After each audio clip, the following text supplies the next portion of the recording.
The Afghanistan exit has been a complete and utter disaster now, hasn't it? And I'm sure you didn't need me to tell you that, but I just wanted to prime you again for another Afghanistan video where there is a number of details that I think a lot of people have missed. And a lot of it has to do with the comparisons between this exit and the exits of America's past, where, of course, America has lost all of the wars that it's ever lost.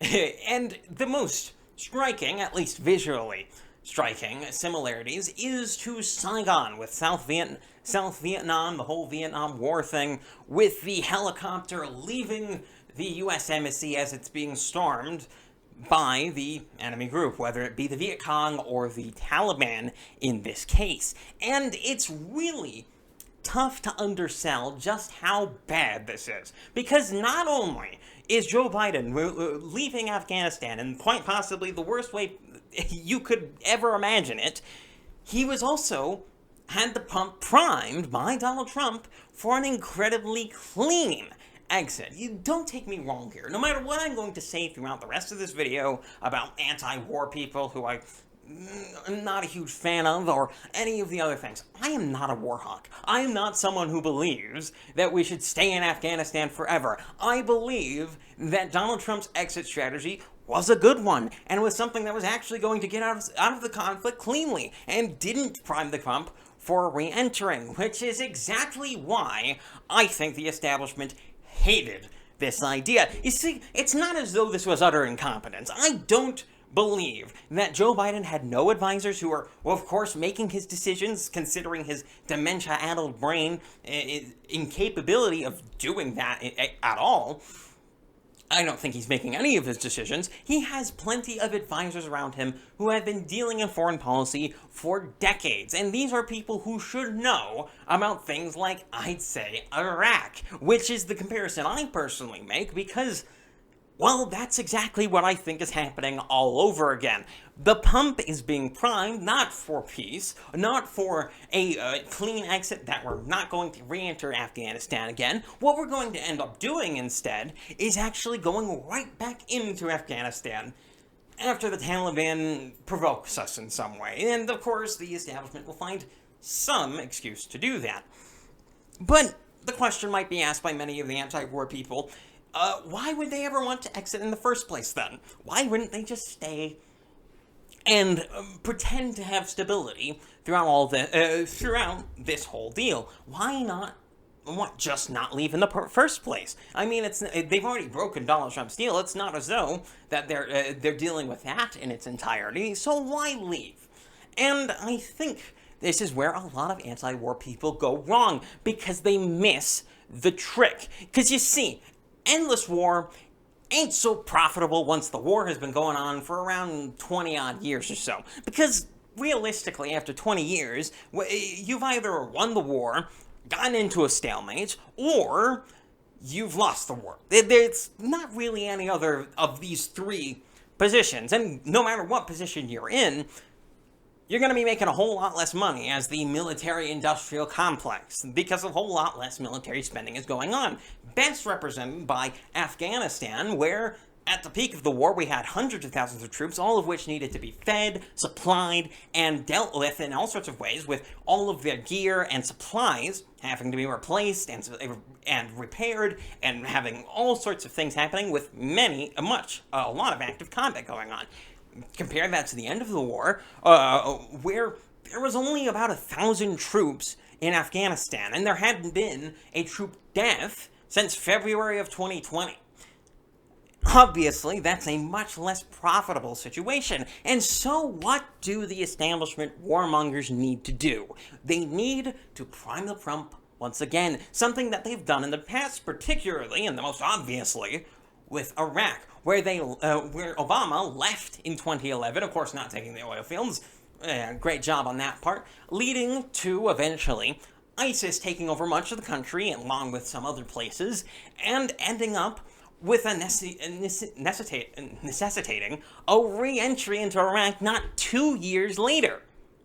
The same, I think, is happening with Afghanistan. You see a lot of similarities here. You see an exit that's not necessarily being rushed, but just being done as messily as possible. You can see this most clearly, I think, in the Afghanistan supply caches that were essentially left for the Taliban to collect on their way to the final boss dungeon of the frickin' capital of Afghanistan. Almost like a video game, where they're getting upgrades as they go along, provided by the US taxpayer. And it's hilarious to see many people completely missing this trick once again. Because this is my prediction for what's going to happen in the next few years. Of course, the Taliban has already been emboldened by the lack of action on the Biden administration's part, especially considering he's not even going to be talking about what's going on for another few days, as of course he's trying to prime his narratives and trying to figure out exactly how he's going to control this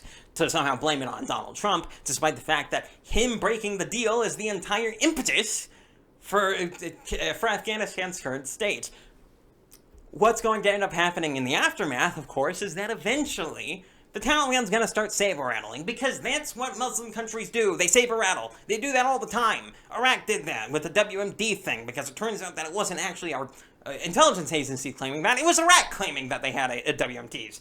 It's utterly absurd. What ends up happening is that they don't have WMDs, but it incentivizes the US government to come in and invade. And the same thing is going to happen here, or something similar. If the Taliban's going to do something like ISIS, they're going to go off and do some sort of terrorist attack in some European country, NATO country, or whether they're going to do it in the US, and they're going to have some way of provoking the US government into coming back into Afghanistan. And this is kind of a predictable behavioral pattern. This is what happens in the Middle East. These are the exact sort of things which they see as necessary.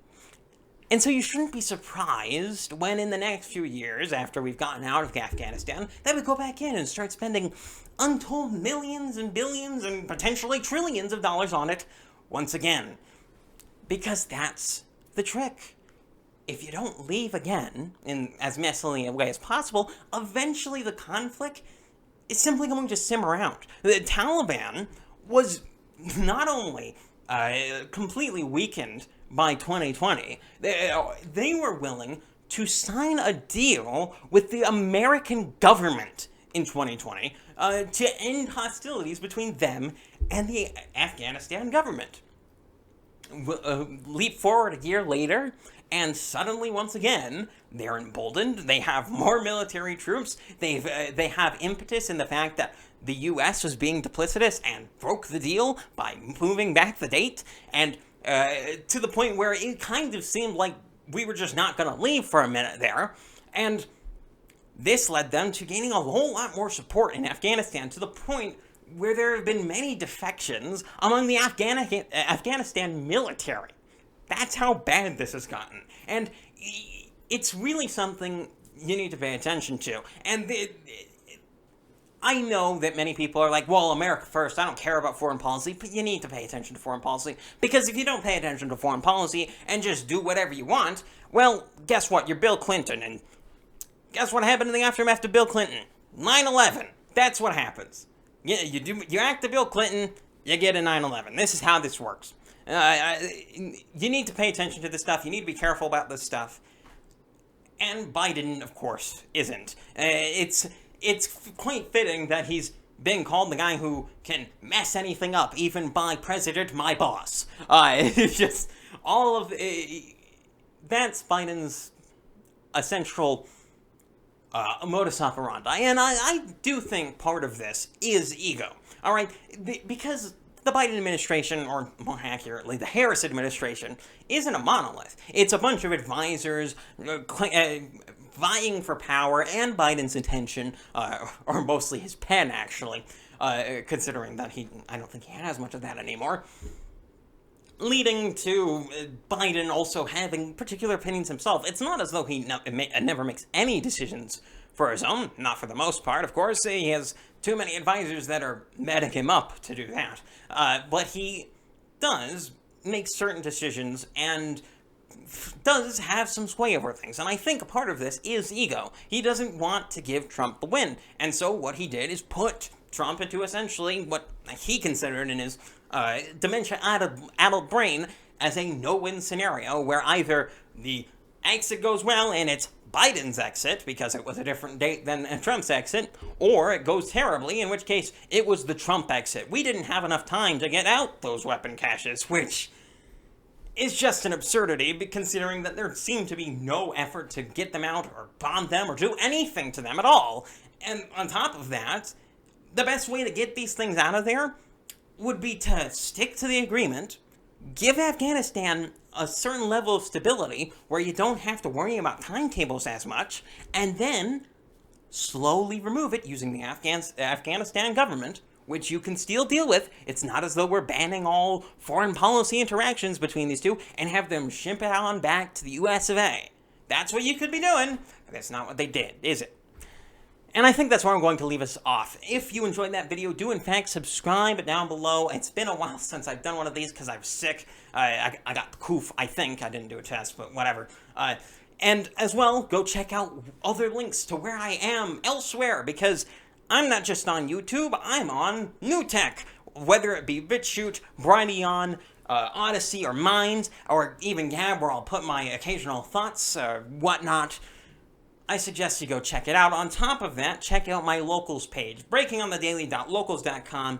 Check it out, it's pretty cool. And that's where I'm going to leave us all off. I'm KelKidman, this has been Breaking on the Daily, and it's good to be back.